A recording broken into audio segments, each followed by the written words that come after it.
I love museum cafes. I don't even know how to explain. I have my bean juice over here. No, drain your bean water. I had to use a lot of extra spice that was not included because Mama, she needs it. Walt may know how to innovate visual storytelling. He does not know about chili.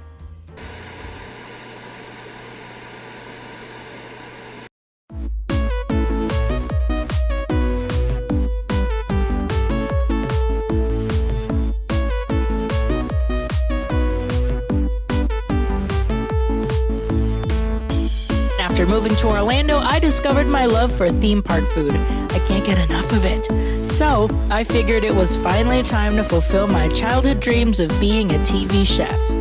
I'll show you how to bring the magic of the theme parks into your own kitchen. Some recipes may turn out great, some may not, but hey, we'll have fun along the way.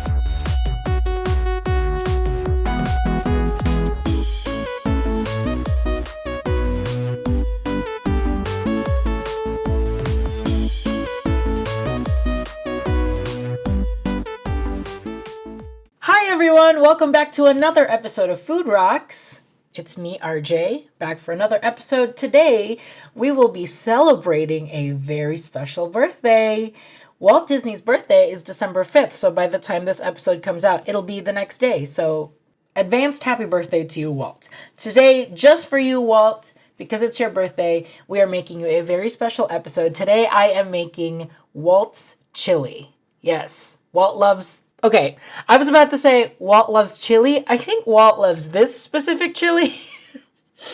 I have a lot of feelings about this chili, and I don't want to drag Walt on his birthday, but let's just say that I have a lot of very conflicted feelings about this chili, and I'm very excited to get into it because we need to kind of like understand where Walt comes from and what this chili means to him and probably the chili in this region. And this chili is a product of Walt's upbringing, I'm sure. When I was in the college program, I actually worked at Disney's Hollywood Studios, and my very best friend, Devin, and I, before we start our shifts, we would actually go into the park first and watch Walt Disney's one-man stream.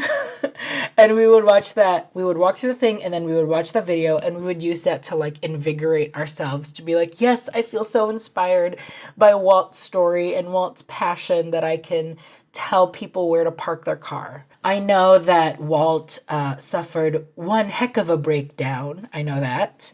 I know that Walt would draw cartoons when he was a ambulance driver in a war. Adam and I actually went to the Walt Disney Family Museum, and this was the first time I had Walt's chili. They do an amazing job. If you are a big Disney fan, you really, really, really, really have to go to the Walt Disney Family Museum. It is so good, so well curated. Everything is just, there's so much thought behind everything, and you really get an in-depth look at Walt's life. There's this like beautiful homage to when he finally creates Disneyland. He tells the story all the time where he and his daughters would go to the merry-go-round, and you know, Sundays would always be daddy's and daughter's day, and you know, as I sit and watch them in the merry-go-round, I would think, you know, there should be something built, some kind of an amusement enterprise where both the daughters and their parents can have fun together. So that's why I made Disneyland. That's my best Walt. It's not very good. But my favorite part about the museum is the cafe. This is a very weird quirk for me that I am admitting out loud now. My close friends and my husband know this about me. I love museum cafes. I don't even know how to explain why that is, but every time I go to the museum, I have to get something. Like, something about the novelty, about like prepackaged food, or like just like a tiny, tiny kitchen or a cafe in a museum where you're like learning about things. There's just something about it. I don't know why. I know they're prepackaged chicken salads. I know that, but like sometimes it's not. Sometimes it's like this. We're at the Walt Disney Family Museum. This museum cafe thing is so funny. I honestly, when my husband and I went to France for our honeymoon, he was like, I cannot believe we are spending €1 to eat at the Louvre Museum Cafe where we eat this like prepackaged croque monsieur where we can have a perfectly amazing one down the street. But I was like, I just love it. I love the ambiance. There's something about it. There's the novelty about it, and just, I don't know. I just love it. Don't judge me. Okay. So this recipe that I found, there are 2 recipes that are floating around out there. And they're essentially the same thing, but I don't know why one is different than the other. So Disney Parks blog posted the Walt's chili and beans recipe from Carnation Cafe. And then Disney Family, which is like, they're like, stuff that you and your kids can do at home, like make gingerbread cookies or, do arts and crafts, but sometimes they'll post recipes. And they posted Walt's chili recipe in there. And Walt's chili recipe on the Disney Family site is significantly like under detailed than the Disney Parks blog, where they publish like a PDF of the recipe. Enjoy this recipe more than I did, because you'll see, but I was just not a fan of this recipe. I just wasn't. It's not for me, and that's okay. And I think like as I develop the show, that is something that I'll have to admit, that sometimes these recipes are just not for me. So if this is for you, go ahead, enjoy. You and Walt can have as much chili as you'd like. But anyway, enjoy this episode. Let's go to the kitchen.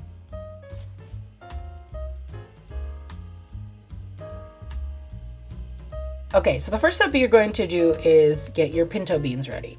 Here's the first thing that I already will have to say about this recipe. I'm not a beans person. I really am not. If I had to pick a bean, I would pick a black bean or a refried bean, obviously, because who doesn't love refried beans?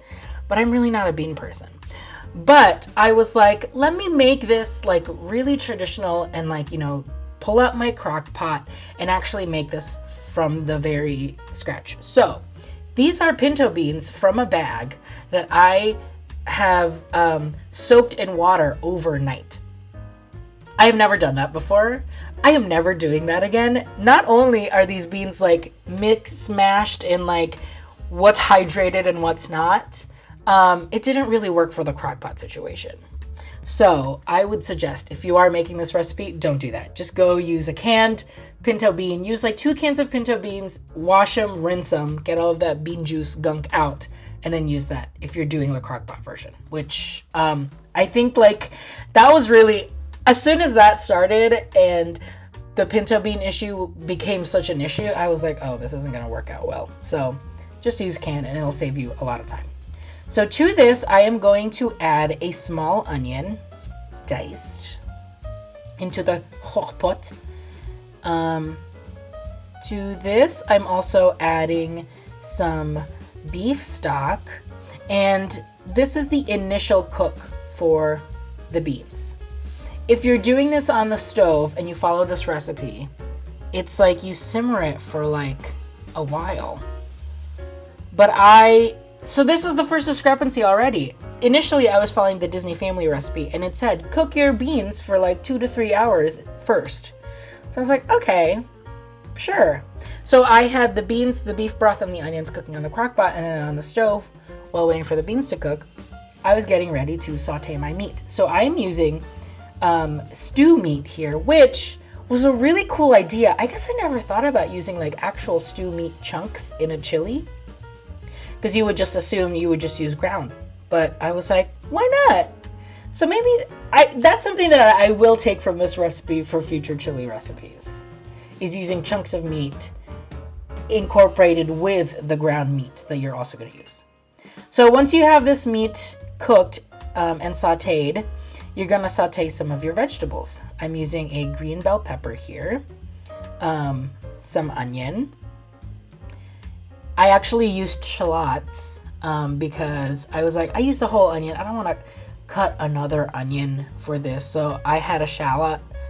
That's what I sauteed with my ground beef. So once you have this sauteed, that's where you're also going to add your salt and pepper and season to taste. That's another thing that I will have to say with this recipe. Okay, here's another discrepancy with this recipe. If you follow the Disney Parks blog recipe from Carnation Cafe, that has a lot of spices that I think will help with this recipe, and please, please, please use it generously. because the Disney family one has like eighths of teaspoons of the seasonings, and then had like a footnote that was like, if you would like this to be spicier, use, and then just like lists like 10 other spices. I'm like, couldn't you just include, maybe they were trying to be like, this is how Walt originally wanted it without a lick of spice. I would say just, it's gonna be very bland, okay? So just go ham on the seasoning. So to this, I'm adding the rest of my spices. So in that we have cumin, chili powder, onion powder, cayenne powder. Putting back the stew meat now that my ground beef is sauteed. And I'm also adding diced tomatoes here.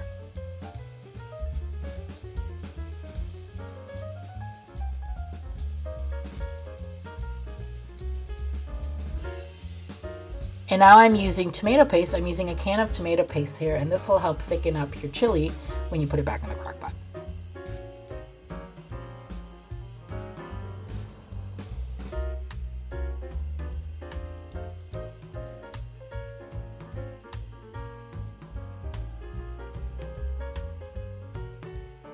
So, I have my bean juice over here.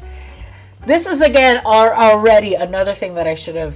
So what I'm doing here is I am putting the chili into the crock pot so that way it can continue to cook, now incorporated with the beans, right? Makes sense in my head. As I am putting this, you're going to notice that, oh no, it's like overflowing the crock pot. Yikes. Maybe I should have done it the other way around and put the beans in the chili and then just use the stovetop. But I was like, no, I want to be able to prove that this is something you can make in a crock pot, set it and forget it, have it cooking, do something else like clean or walk your dog or whatever. So I really wanted to make the crock pot work. I put it back in the crock pot. And then what do? Magically, what is in the stove? The chili, because I realized it wasn't happening. It was like 2 hours later, I realized that the chili was not soft at all. I don't know what was happening. It was like the beans on the bottom were very moist, very tender. The ones on top were not. So I was like, okay, this defeats the purpose of being able to just like leave it, set it, and forget it. If I was in a stovetop, I can at least be like, okay, every 30 minutes or whatever, I mix it up and stir it so that everything cooks evenly. So that's where my mistake was already. So I put it back on the stove, and I am just like trying to make this chili work. I added something. What did I add? Oh, this, I have to pause it to show you what this is. This is cornstarch slurry because for some reason I was like, I'm not gonna dump out the bean water. Because that'll help, that's flavored. It's beef broth and onion. No. No. Drain your bean water. So stupid. I was so mad at myself. So I had to make a cornstarch slurry, put it in there to help thicken this chili. Didn't really help. Too much bean water. I couldn't do it. So I'm just trying to mix this up and try to salvage it. And I was like, and Adam was getting hungry. I was getting hungry. It was like 8:30. I had rehearsal at 9, like a Zoom thing. I was like, there is no way this chili is happening. I was trying to taste it and I was like, look at me. I was like, no, this is not happening. I am just dumping as much seasoning as I can. I added a beef cube bouillabaisse because I was like, I don't taste the beef at all. I don't taste anything. This bean water, the beans have completely ruined this recipe for me.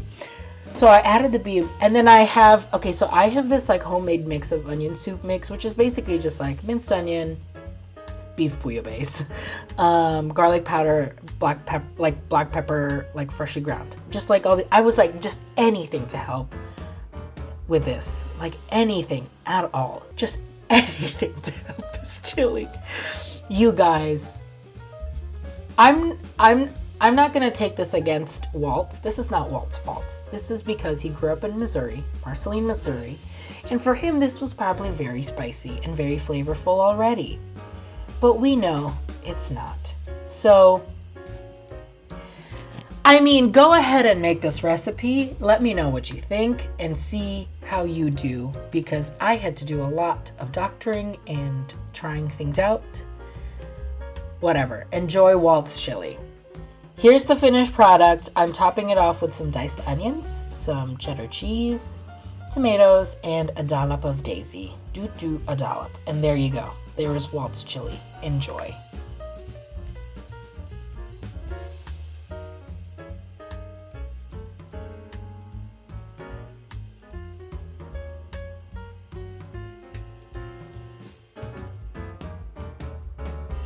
Here we go. Bon appetit, Walt.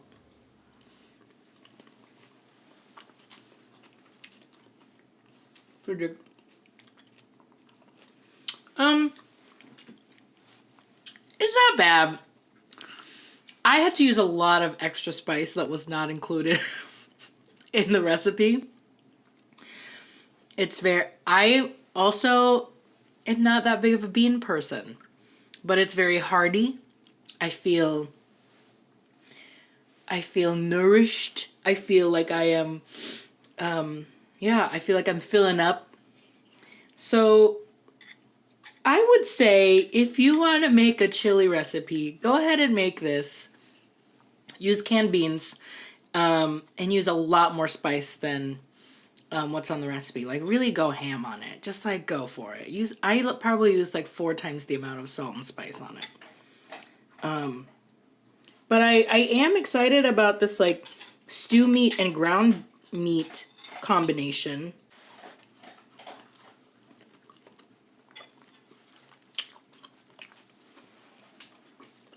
So that's like a fun trick, right?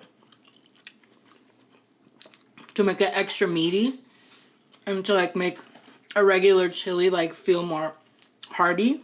Adding some stew meat in there too. Again, just use a lot of spice, you guys. I know. Friedrich. I would just say use a lot of spice. Just go for it. Just go for it. Because Mama, she needs it. Bon appetit. rgfoodrocks.com. Blink, blink, blink, blink, blink, blink, blink, blink. We are trying to get to a subscriber goal of 500 before the end of the year. So that's 4 weeks from now. So we're already making progress. We're almost there. So if you know anyone that would enjoy these videos, please just start spamming them. Send them an email. Send them like those junk emails and be like, if you don't watch this video and share it to 12 people, you know. If you know anyone that would be interested, please let them know. If you liked this video or have very strong feelings about this very bland chili, as to not disrespect Walt Disney, please write it in the comments below, and I'd love to know what you think about this chili. Also, if you are watching this and you're like, this chili sucks, I don't even want to make this. RJ, why did you put me through all of this? Is there any chili recipe that you could recommend? Yes, I do. I am recommending not Walt's chili, but Nan's chili. Nan's chili, Nan is my mother-in-law, and she made this chili when we were quarantined with her this summer, and it is amazing. I've actually stolen it from her, put it in my own recipe book, and I make it all the time. Adam and I love it so much. So if you want Nan's chili's recipe, go join my Patreon. It will be launched when I have 500 subscribers. I will be launching it when I make that goal. So if you want Nan's chili, you want to redeem yourself from making this terrible bland chili, put 500 subscribers on my YouTube channel and I will share you the recipe on my Patreon. So thank you for watching. Again, also anyone who loves Walt, I am so sorry for disrespecting this man. I love Walt. He did a lot of great things. Just not chili. And that's okay for us to say. We as a society have moved on to be able to say, Walt may know how to innovate visual storytelling. He does not know about chili. And that's okay. Bye.